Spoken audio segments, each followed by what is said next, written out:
Hey ladies, it's me, Alicia, your local loveaholic. We're back again for another long overdue episode. So as we closed out 2024 and we step into 2025, I reflected on the things that I worked on releasing, and I realized that one of the most important actions to help with releasing is working on and better understanding different wound types and healing those wounds. So as an intuitive self-love counselor, lighthouse, or guide, it's important for me to help to get to the root of these wounds with my clients. And with that in mind, and in an effort to help with opening the conversation up about wounds so that we can all heal and free up space in our heart spaces to allow more love and loving experiences into our lives,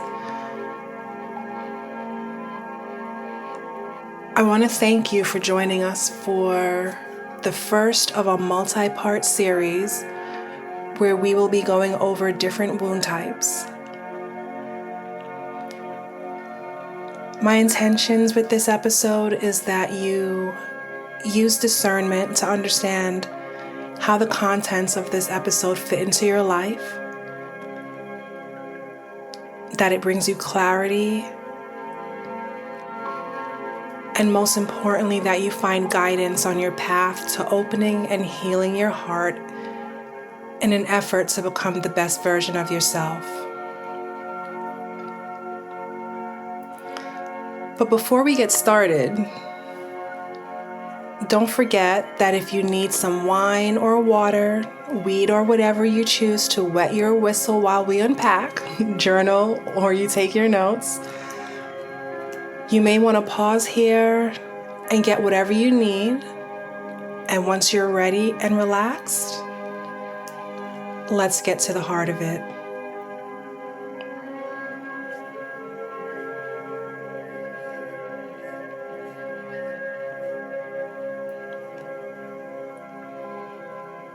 So I want you to think of a time where you had a cut or a wound and you bandaged it and left the bandage on that wound for a very long time.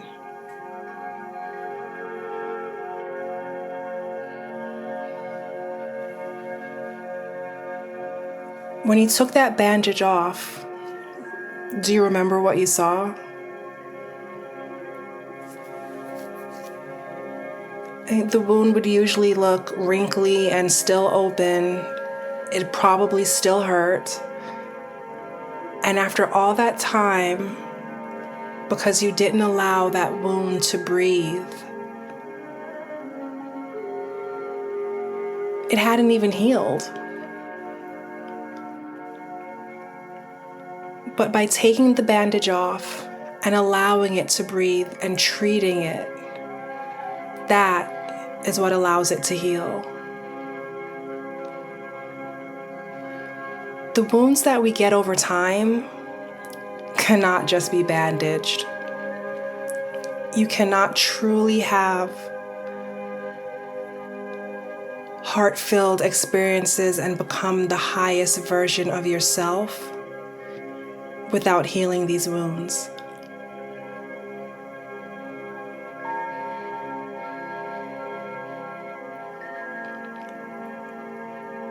Now, one of the things that I had to work on during my healing journey is getting to the root of the deep-seated wounds that were holding me back from being the best version of myself. Now, there are several wound types to consider, so we'll be going over each one in detail in their own episode. And as we go through these wounds, I want you to keep in mind that you may find some similarities in the way that they manifest, or that a particular experience may have been the onset or the beginning of more than one wound type.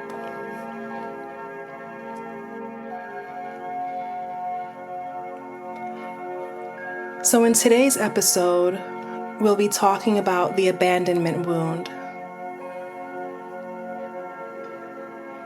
Abandonment wounds can stem from experiences that took place usually in early childhood, of being left, deserted, or separated from a significant person in your life. If I had to give examples of this, that could be if your parents divorced or separated, the death of a caregiver, being given up for adoption, or even with a caregiver just not being emotionally available to you. Now, because this takes place at a time where a child's basic need for security, love, and attachment is disrupted, these experiences lead to feelings of loss, rejection, profound insecurity. And these can intensely affect your ability to form secure and healthy relationships later in life, and can also influence your self-esteem and your emotional well-being. Now, that doesn't mean that this wound can't also be developed in adulthood, because it certainly can. Like when a significant relationship ends abruptly or unexpectedly due to a breakup or divorce, or the death of a loved one.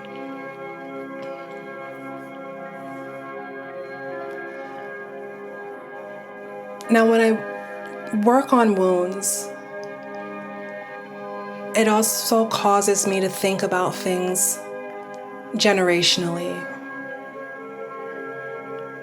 because many of these wounds are passed down from generation to generation.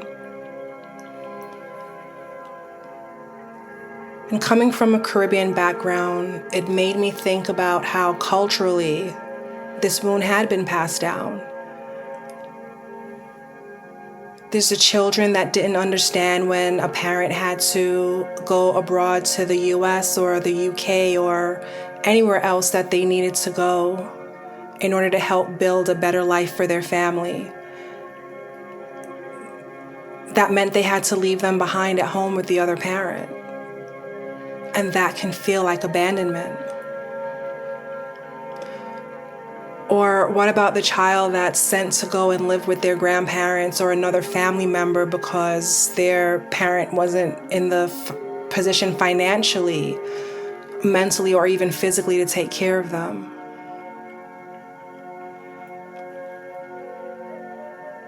Or if we take it even further back, what about the children that are ripped from the hands of their parents to be sold to different plantations?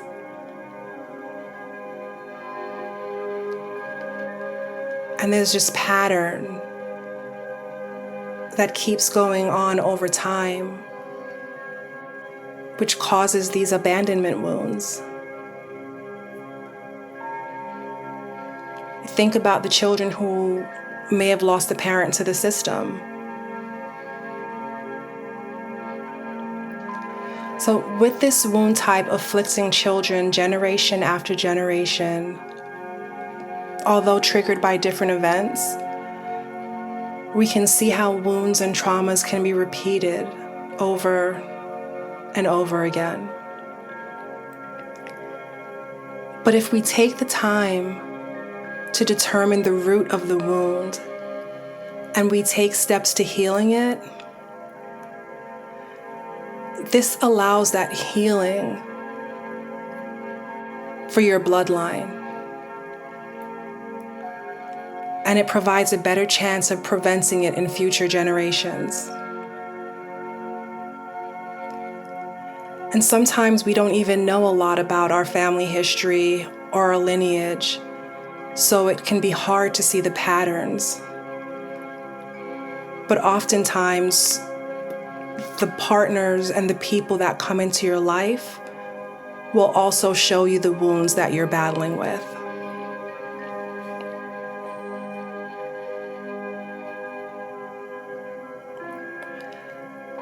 Now, with that in mind, there are several ways that this wound can manifest or appear in your life. You can develop a fear of intimacy where, you may fear just getting too close to other people because you're worried that if you become attached, it can only result in pain and loss. You may also see this manifest as an attachment issue where you're either extremely clingy or needy in a relationship just out of fear of being left. Or you can even keep a distance to avoid possible pain of abandonment.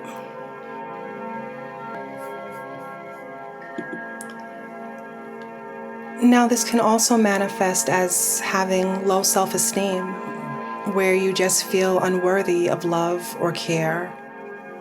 And it can significantly affect your self-image and your confidence.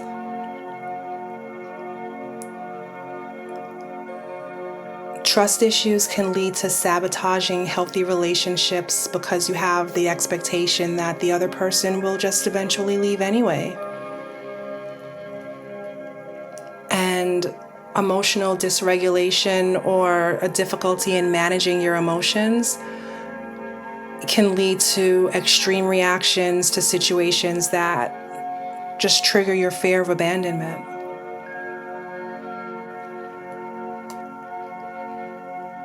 So this can also manifest as feeling left out, like hating to be alone, always threatening to leave a relationship.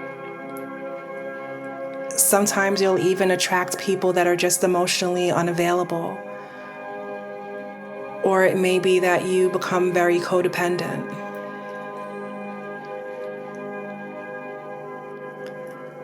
Abandonment wounds will also tend to make you abandon yourself in ways like being in the middle of a task and then abandoning it at the slightest interruption, forgetting to even eat or bathe. Even situations like abandoning your own opinion when someone disagrees with you and then you just take their opinion on instead as your own because you don't want them to leave the conversation.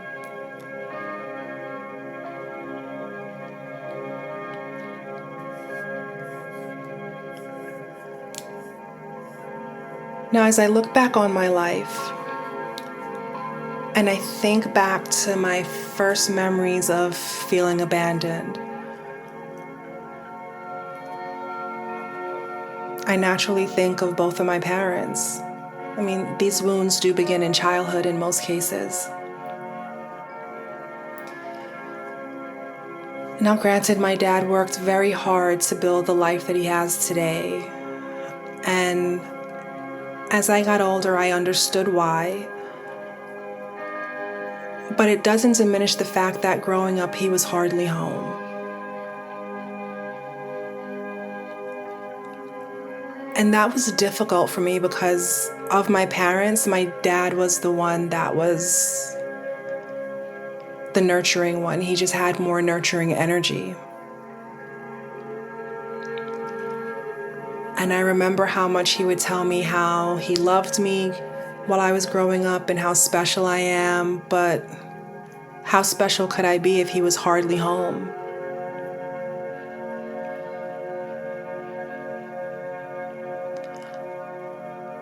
I honestly would have preferred to have the quality time with him instead.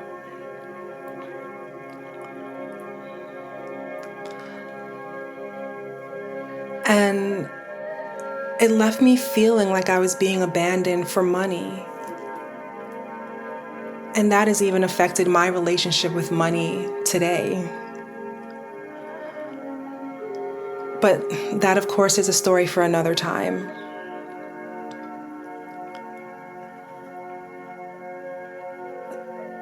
So with him not being home, I would spend most of my time with my mom. who I watched crying constantly about the things that my father either said or did to her.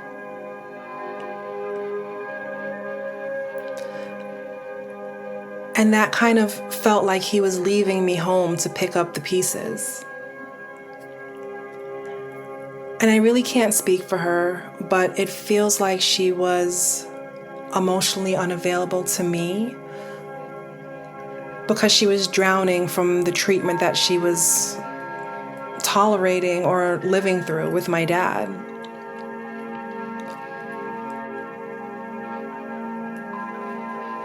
And my mom is the type of person that would do anything for everyone, or everything for everyone.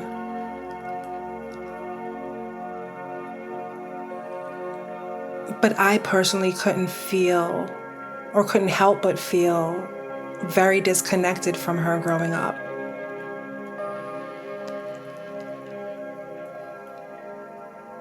And I know some of these things may sound a little trivial to some people, but for an empath like myself, who feels my own energy and the energy of others on an extremely deep level, going through these situations made me overcompensate a lot with people that were very undeserving of my energy, just out of a fear that they would leave if I caused any type of conflict. So I spent many years suppressing my emotions and not expressing things that bothered me out of fear. I stayed in relationships way past their expiration date because I even feared causing other people to feel abandoned. But at the end of the day, I didn't love myself or respect myself enough to leave situations that were clearly not meant for me. I've even been the person where I'd end a relationship only to go running back because even though I knew that they were not the right person for me, I still felt a sense of abandonment when they never tried to fight to save the relationship when I walked away.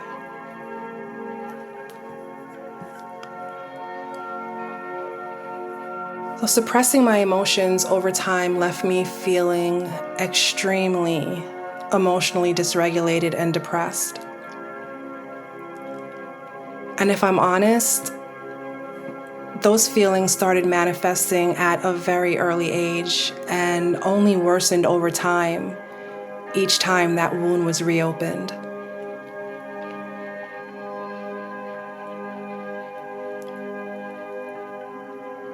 I mean, imagine staying in a 2-decade-long relationship, having 4 children with someone that you knew was really only with you for financial reasons and showed you that in many ways. And more importantly, imagine reflecting on this wound and realizing that you're repeating a cycle or a silent story that has been repeated over several generations. But finally making the decision to break that cycle by walking away. Learning to forgive from that first event that created the wound, down to the last situation that kept it festering.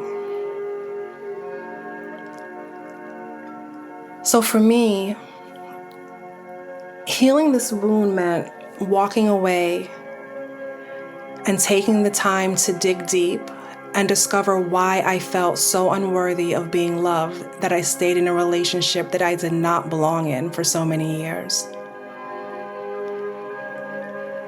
And the funny thing is that even walking away was an added trigger of this wound for me.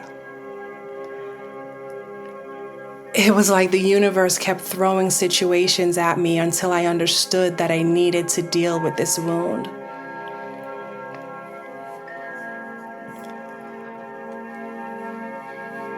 So to put it all more into a little more perspective, my marriage basically ended when I was 3 months pregnant, on bed rest, because I was having complications.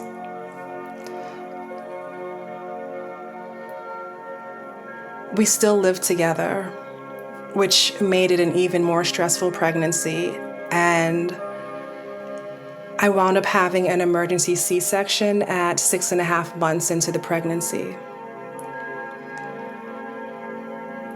This whole situation in and of itself triggered so many wounds.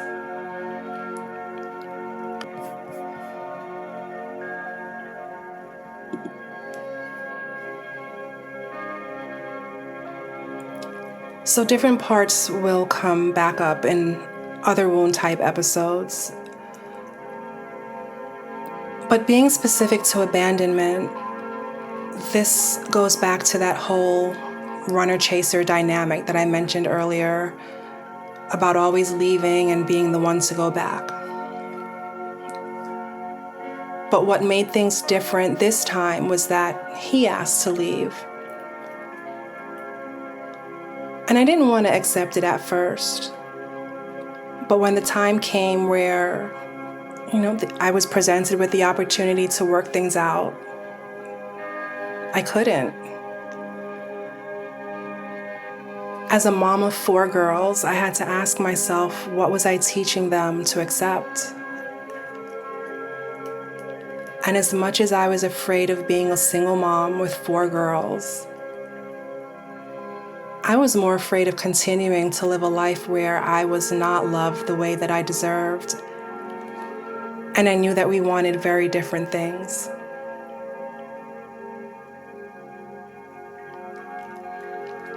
I think subconsciously I realized that being in this relationship meant that I was abandoning myself. And staying would mean that I accepted the continuation of this reality that I no longer wanted.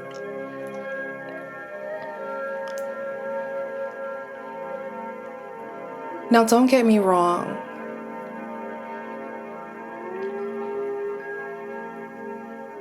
With me having abandonment wounds, I know that there are things that I did and said in the relationship to help it not work.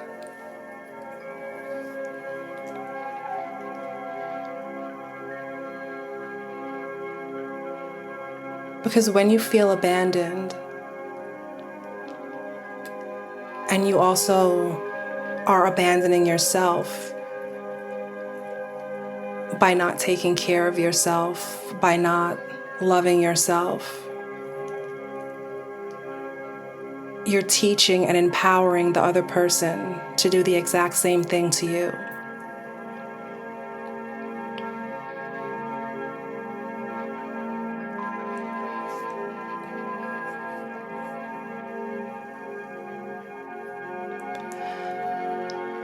Now, going through this period of my life was very difficult.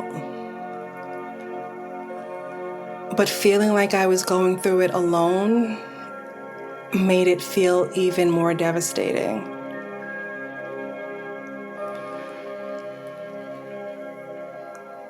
Like I was going through a separation while going through a high-risk pregnancy.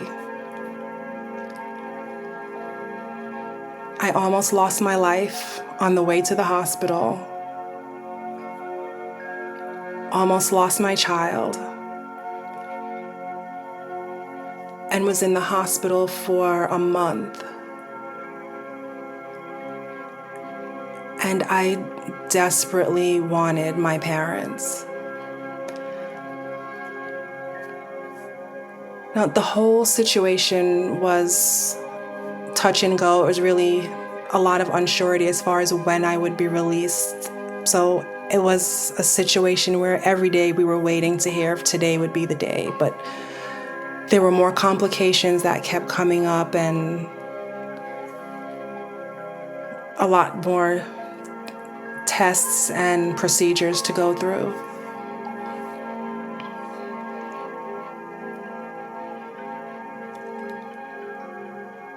But even after being discharged,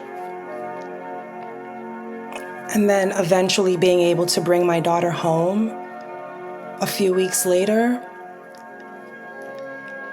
it still took my mom over 4 months to come and see me. It took my dad over a year. I felt so abandoned as I was going through what felt like, at the time, one of the worst moments of my life. Today, I look at it more like a catalyst to my healing and my awakening. But it took me some time to see that going through my divorce may have been triggering for my mom and reminiscent of her own circumstances, and that perhaps was part of why she couldn't be there for me physically. I mean, clearly there are many layers to peel back while trying to work on wounds. And even with getting through the understanding of my abandonment wounds, it still didn't click that I could still be passing these wounds down to my daughters. So even though I fully accepted and understood the reason I stayed in relationships after their expiration date, and I learned to forgive and move on several years ago, I still hold on to resentment towards my ex for what I felt was abandoning our daughters.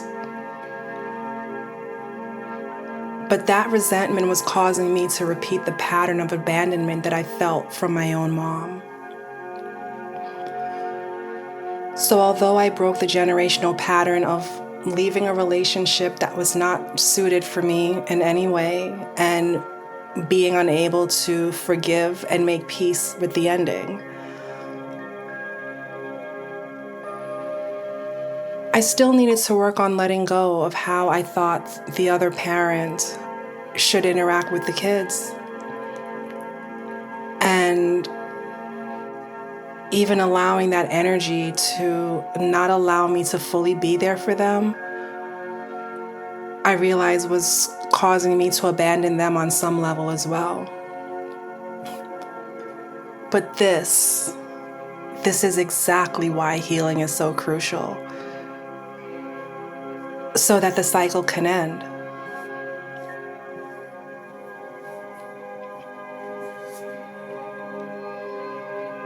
So there are many healing pathways towards healing this abandonment wound.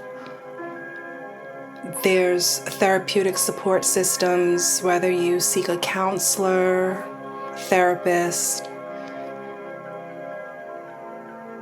Gradually learning to trust others and opening up about your fears and vulnerabilities is something that's important to do also while you're working on forming those secure and trustworthy relationships.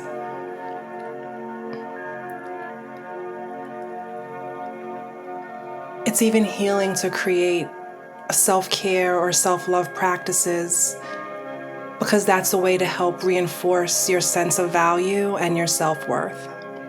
And we all know I'm all about the self-love over here. But also gaining a deeper understanding of the origins of one's abandonment wounds, that can facilitate acceptance and healing. That can allow you to recognize that the abandonment was not a reflection of your own worth, and it can be a significant step in healing. It also helps to learn different mindfulness techniques to help you with managing those intense emotions that may come up from being triggered by situations that are related to abandonment. And emotional regulation skills are really crucial in responding rather than reacting to these triggers.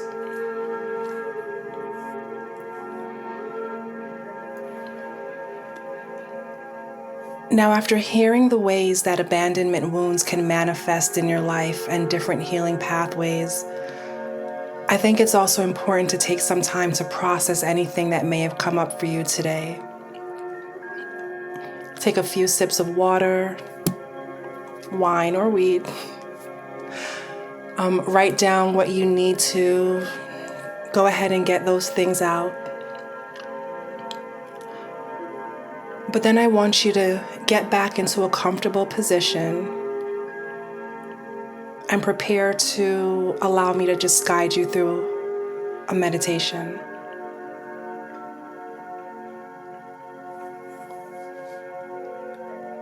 Now you can choose to lie down or be seated in easy pose. And I want you to allow your eyes to close.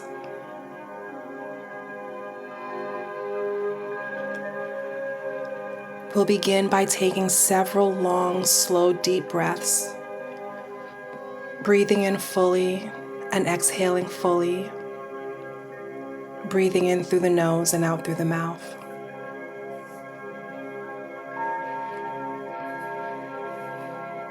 Now taking a deep breath in while allowing your breath to find its own natural rhythm. Bring your full attention to noticing each inward breath as it enters your body and travels down to your lungs, causing your belly to expand. And as you breathe out, I want you to notice as your belly contracts and the air moves up through your lungs and back out through the nose.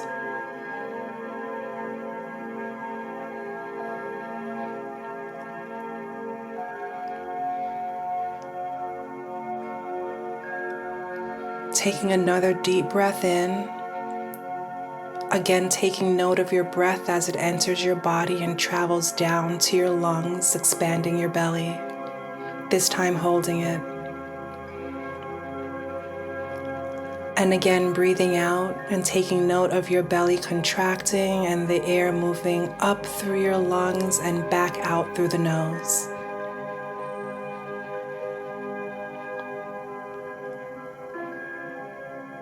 Now I want you to start breathing deeper, taking more air into your lungs,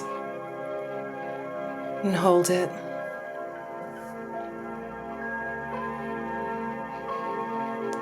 Now slowly exhale.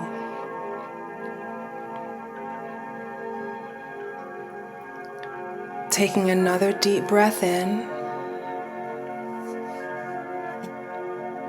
hold it.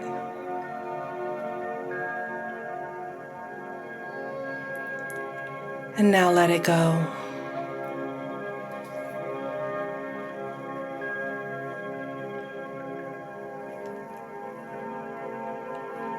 Now I want you to imagine yourself safely in the center of your heart,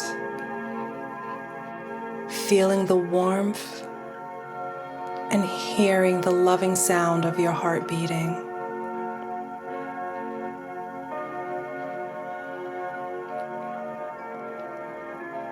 And as you look around at your surroundings, you see several doors around the room of your heart.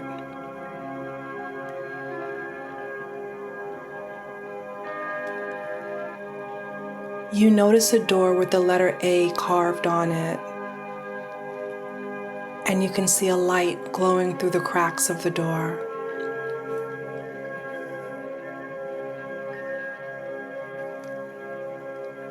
Now I want you to slowly walk to that door, but before you open it,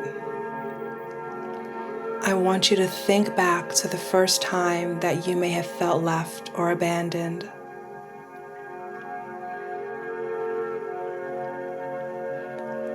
And as you find that memory,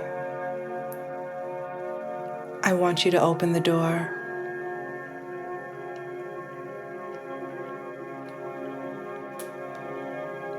And when you open the door, you notice how empty it feels.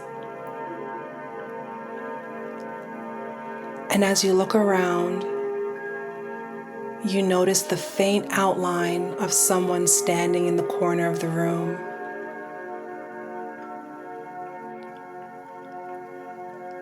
And as you slowly approach the outline, you start to notice that this person is you.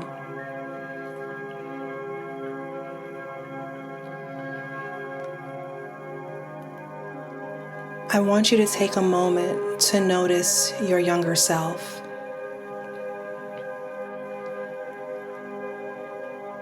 Notice their hair, their body, their eyes.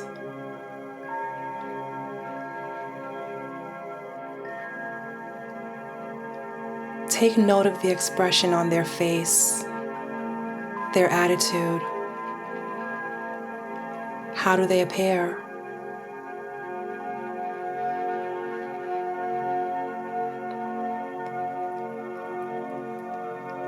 And as you approach your younger self, I want you to sit near them and invite them to have a seat next to you.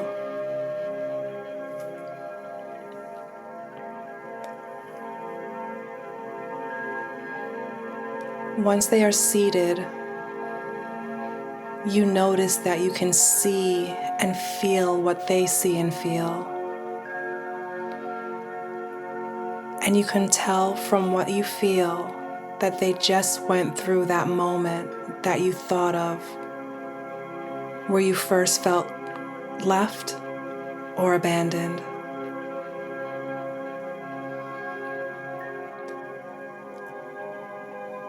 Now, in a kind, calm, and gentle voice, I want you to tell your younger self that you know what just happened, that you know what they've been through, that you know how much they are hurting.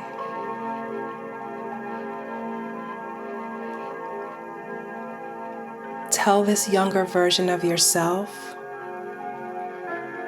that they don't need anyone else to validate that experience because you know.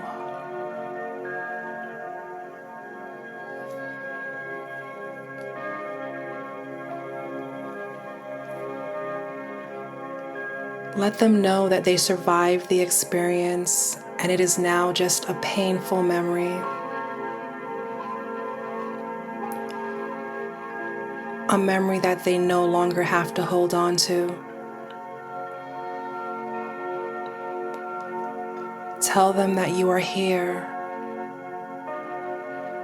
that you know how much it hurts, and that you want to help in any way that you can.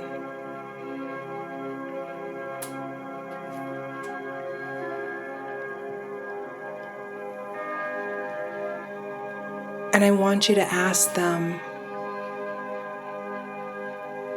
what they need most from you in this moment.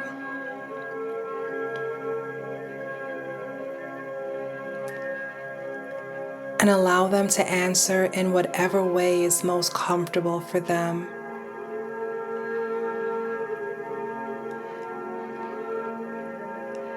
And however they express it, whether it be words, a drawing, a hug, to be taken somewhere, just remember that in this place, anything is possible, so you are able to provide them with whatever they need.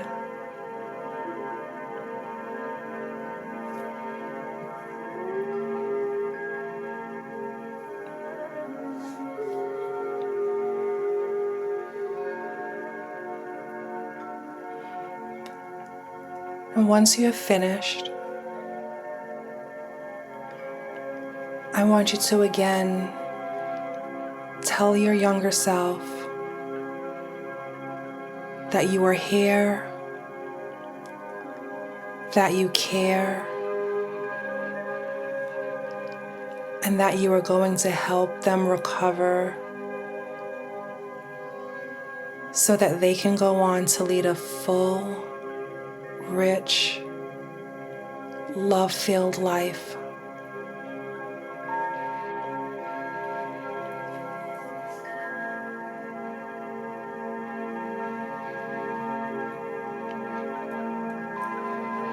Now I want you to ask if there's anything that they wish for you to hear.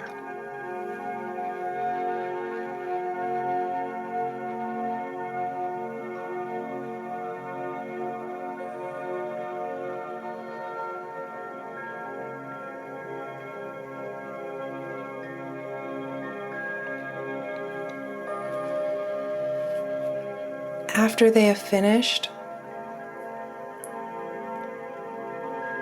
if it's okay,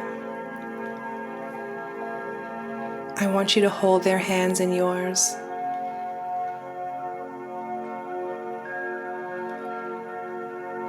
Look at them in the eyes and say, "I love you. I honor you.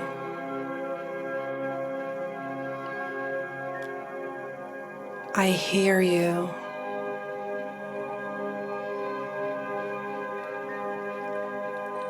I am always here for you.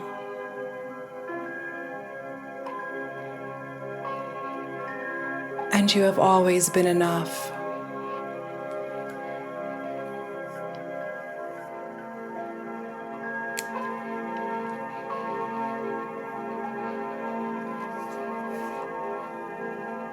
Now, after a few moments,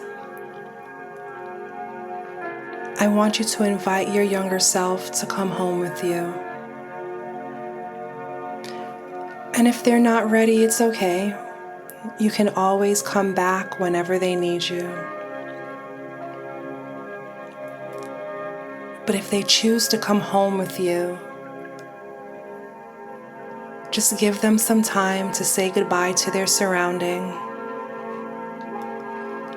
allowing them to collect anything they need for their journey.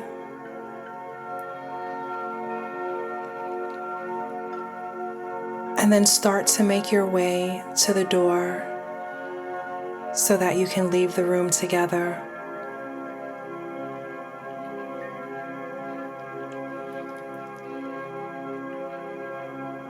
And as you exit the room,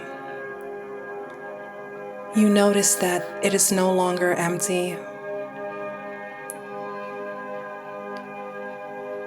You see objects that show love and acceptance around you.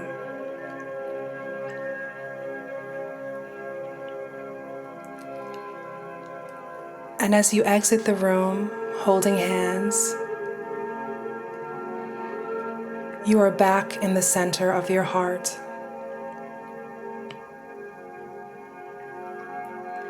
And there, you turn to each other and give each other a huge, tight hug.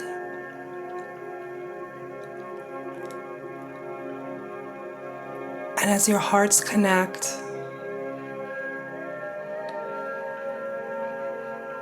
you feel your younger self integrating within you, bringing you both into a place of wholeness, balance, harmony, and love.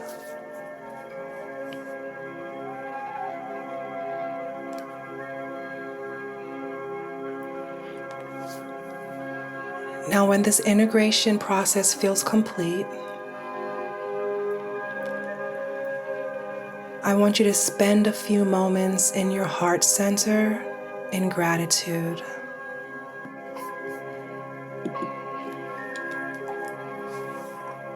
In deep appreciation for your younger self,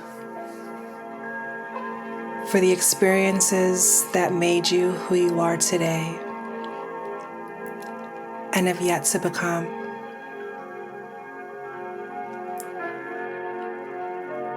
Let this appreciation move through your entire body,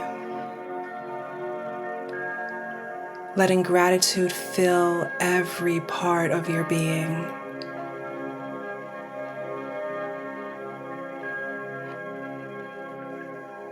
Now hold on to that feeling as you start to bring awareness back into your body.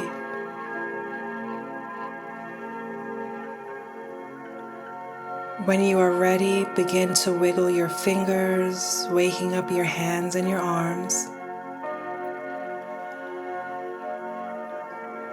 Move your toes, allowing your feet and legs to wake up.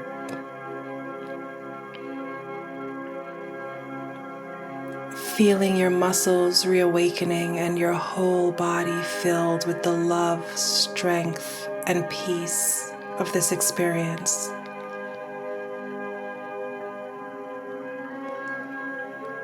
Gently moving your shoulders, rolling them forward, rolling them backwards. Rolling your head around in a circular motion to the left and to the right.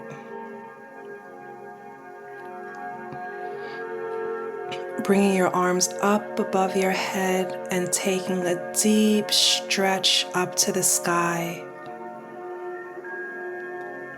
And slowly bringing your arms down to the side.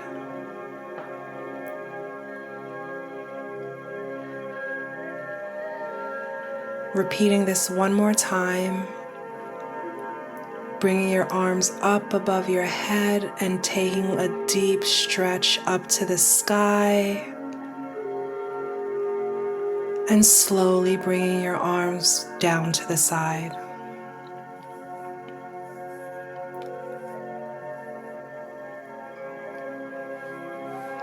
Now I want you to take a deep breath in. Hold it. And exhale.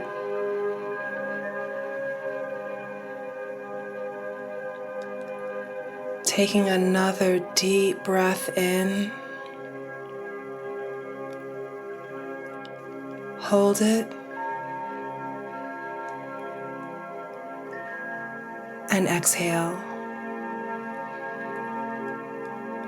Doing this one last time.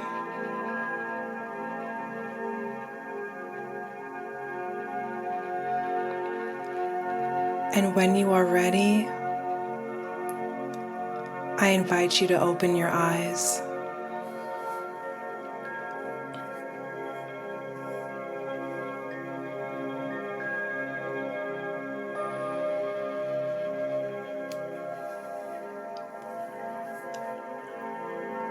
So doing meditations like this, along with using other healing pathways, has assisted me with healing this wound and has helped me to enter into friendships and a relationship from a place of love, trusting that new interactions will treat me with care. Now, as divine beings having human experiences, there will still be moments where there may still be twinges of doubt in connections.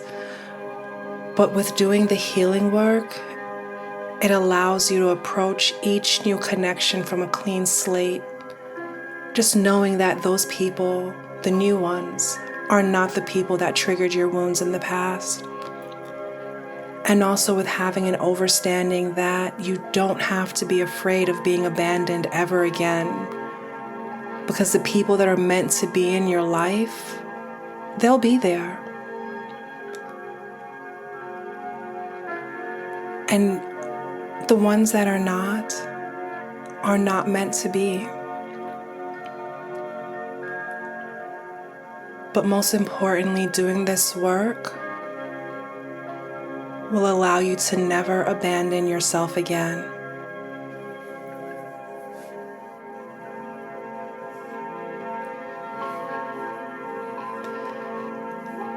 So I want to thank you for joining us for another episode of Let's Get to the Heart of It. I look forward to you joining us next time. And if you're interested in learning more or working with me, you can find me at selfloveandalchemy.com.